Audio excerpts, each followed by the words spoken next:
Kapusgang sa Sampaloc, Maynila, ang suspect ang nambiktimang umano sa isang magpinsang estudyante sa tinutuluyan nilang kondominium kamakailan.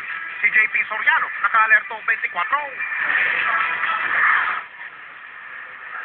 Nitong Mayo, eksklusibong iniulat ng GMA News ang pagnanakaw at pag-apos ng isang lalaki sa isang dorm-type condominium sa Sampaloc, Manila na inuupahan ng magpinsang lalaki at babae.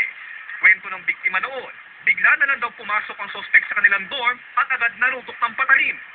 Agad daw silang ginapos, binusalan, tinangay ang cellphone at pera at inalay raw siya.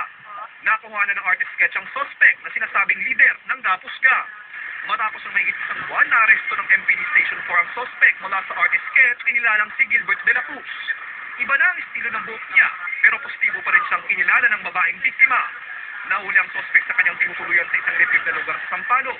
Matapos may ulat sa MPD ang isa pang kaso ng pagnanakaw sa ilang babaeng nakatira sa isang